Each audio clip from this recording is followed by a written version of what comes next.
menjadi negara penghasil kopi terbesar di dunia. This is Brazil.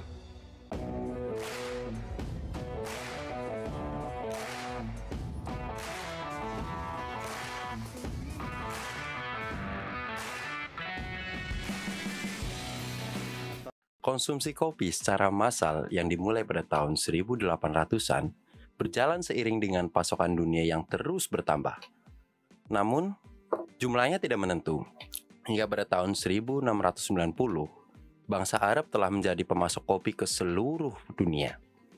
Kemudian, selama 1,5 abad, koloni-koloni Hindia Barat seperti Spanyol dan Prancis, kemudian ada Jamaika, Haiti, Guadeloupe, Puerto Rico, dan Kuba mendominasi.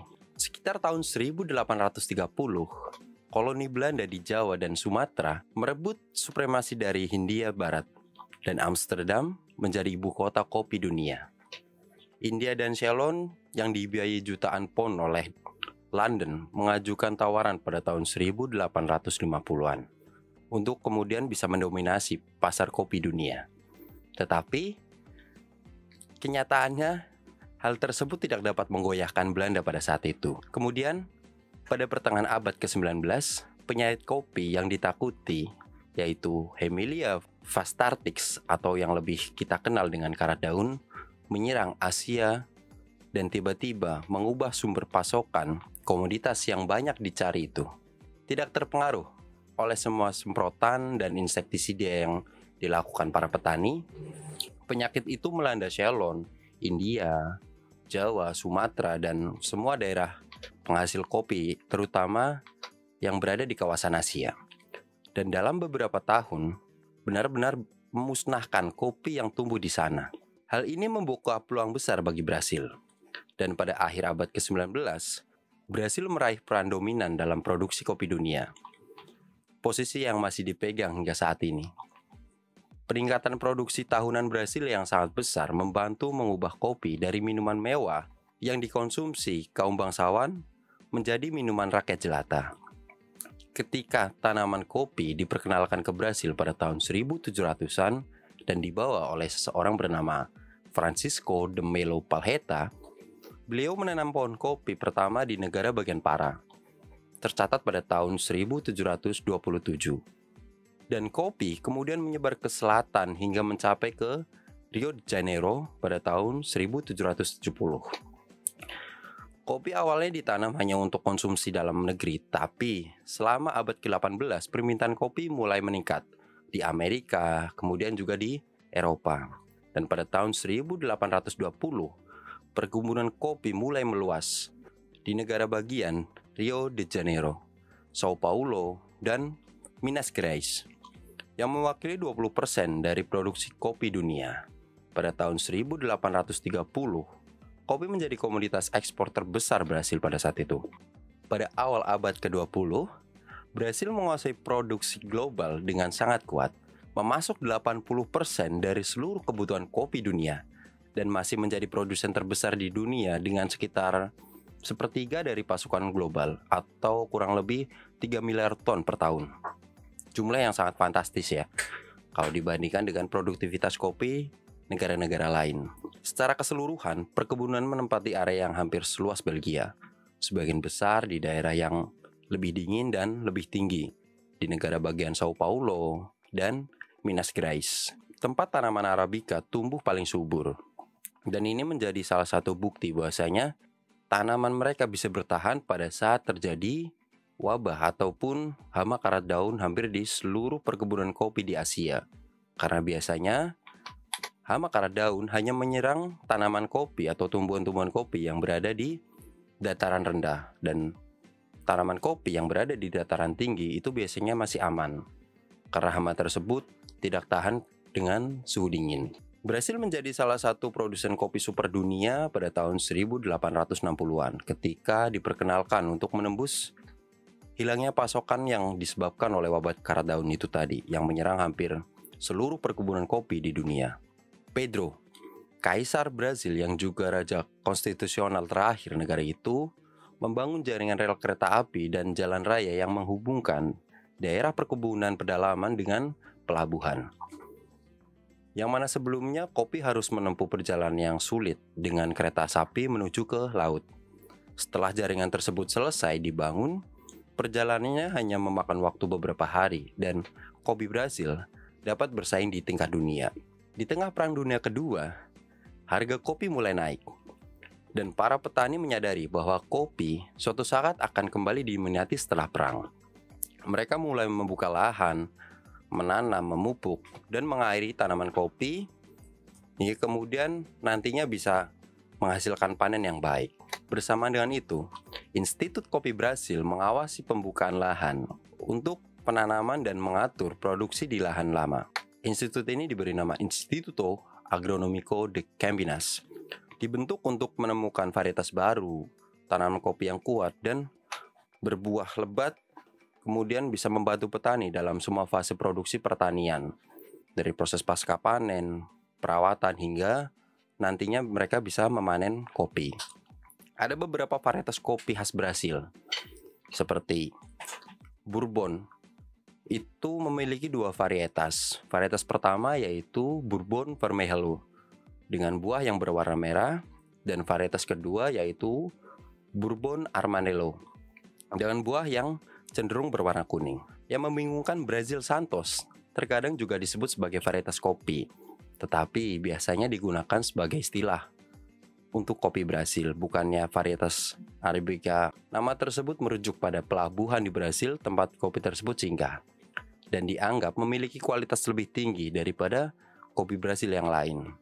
Tetapi biasanya merupakan varietas Bourbon sebenarnya. Hal ini menjadi lumrah karena sifat dasar dari tanaman kopi yang higrokopis, yaitu sifat tanaman yang mudah menyerap partikel air di sekitar tumbuhan tersebut sehingga mempengaruhi tumbuh kembang dan pertumbuhan tanaman kopi. Nantinya bakalan berpengaruh sama rasa daripada kopi yang kita minum. Kemudian juga ada varietas Mundo Novo yang mencakup sekitar 40% kopi Brasil dan merupakan hibrida antara Tipika dan Bourbon yang ditemukan di Brasil pada tahun 1940-an. Varietas ini sangat cocok di iklim negara tersebut dan disukai para petani. Kenapa? Karena tahan terhadap penyakit dan hasil panen yang tinggi. Para peminum kopi juga menyukainya karena menghasilkan secangkir kopi yang manis dengan rasa yang kental dan tingkat keasaman yang rendah. Kemudian ada lagi Caturra. Adalah mutasi alami dari varietas Bourbon dan pertama kali ditemukan di Caturra di Brasil. Varietas ini menghasilkan hasil panen yang lebih tinggi daripada induknya. Hal ini disebabkan oleh fakta bahwa tanaman tersebut lebih pendek. Varietas ini juga lebih tahan terhadap penyakit daripada varietas tradisional yang lebih tua dan menunjukkan lebih banyak rasa asam sitrat seperti aroma lemon dan jeruk nipis. Kemudian ada juga Marogogype yang merupakan mutasi alami dari varietas Tipika dan juga ditemukan di Brasil. Varietas ini dikenal dengan ukuran biji yang sangat besar dan memiliki hasil panen yang lebih rendah daripada varietas Tipika dan Bourbon. Kalau misalkan teman-teman pernah lihat di sekitar kita itu ada dikasih nama biasanya kopi gajah. Kopi Marogogype pertama kali ditemukan oleh Crisogono José Fernandes pada tahun 1870. Posisinya ada di Brasil, di negara bagian Bahia, di suatu tempat yang bernama Marogogype. Jadi kopi ini diberi nama sesuai dengan tempat kopi itu ditemukan. Dari tempat ini, selanjutnya kopi Marogogype menyebar ke berbagai negara penghasil kopi di dunia, termasuk juga ke Indonesia. Varietas ini pertama kali diintroduksikan ke Indonesia pada tahun 1881 dan ditanam di Kebun Raya Bogor pada saat itu. Dari kebun raya inilah selanjutnya varietas Marogogype menyebar ke berbagai perkebunan kopi di Indonesia.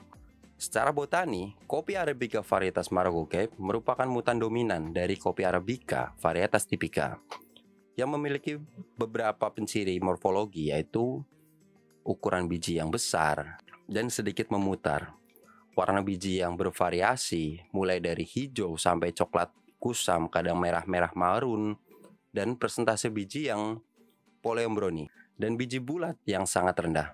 Selain itu, kopi Marogogype juga memiliki pertumbuhan vegetatif yang sangat besar atau gigas, atau secara ilmiah kita sebut vigorous.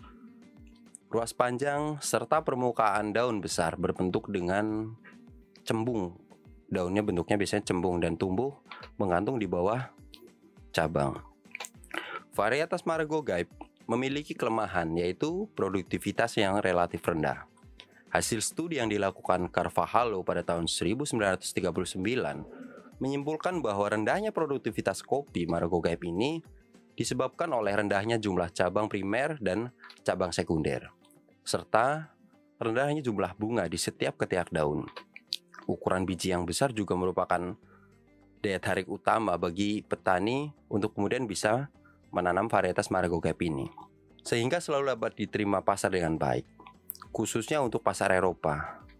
Bahkan, varietas Maragogaipe memiliki cita rasa yang sangat baik, dan jika diolah dengan proses yang baik, kopi ini akan memiliki nilai jual yang jauh lebih tinggi dibandingkan kopi Arabica biasa, sehingga dapat mengkompensasi produktivitasnya yang rendah.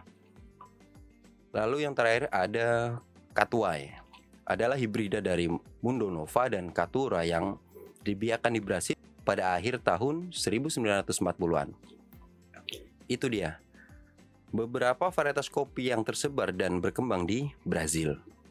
Kemudian beberapa biji kopi Brasil, terutama yang diproses secara alami atau Brasil natural, memiliki kualitas rasa yang cukup unik. Ada rasa kacang yang menonjol dan berat yang menjadikannya komponen umum dalam campuran untuk membuat segelas espresso.